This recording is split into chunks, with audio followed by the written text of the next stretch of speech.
Dead on the spot ang isang lalaki matapos pagbubarlin sa Malabon kaninang madaling araw. Laging una ka sa balita ni Jomer Apresto live mula sa Malabon. Jomer?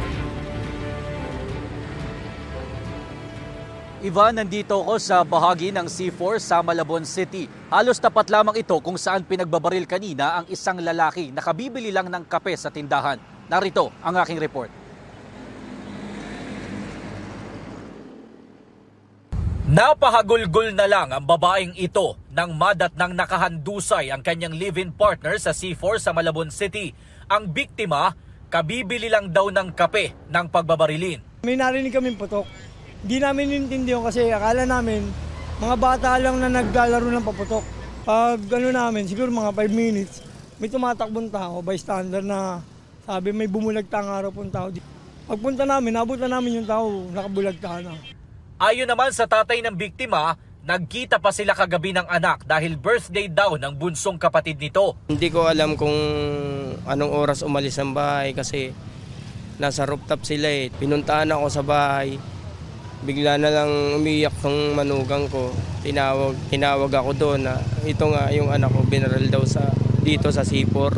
Tumanggi namang humarap sa kamera ang kinakasama ng biktima pero naikwento niya na isang hindi kilalang lalaki ang biglang tumawag sa kanya kahapon at hinahanap ang kanyang live-in partner. Nakatanggap din daw siya ng pagbabanta sa chat base sa kwento ng tatay ng biktima. May bilin sa asawa niya na yung anak ko nga itutumba daw, yun yung chat doon. Napagalaman na ang biktima wala pang 1 linggo nakalalaya matapos makulong ng 6 na buwan dahil sa kasong may kinalaman sa iligal na droga. Patuloy ang investigasyon ng mga otoridad. Hustisya naman ang panawagan ng pamilya ng biktima. Makonsensya naman siya sa ginawa niya sa anak ko.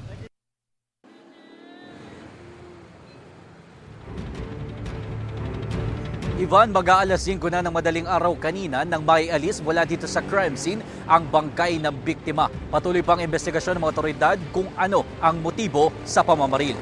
At yan ang unang balita mula dito sa Malabon City. Ako po si Jomer Apresto para sa GMA Integrated News. Kapuso, huwag magpapahuli sa latest news and updates. Maging una ka sa balita at mag-subscribe sa YouTube channel ng GMA Integrated News.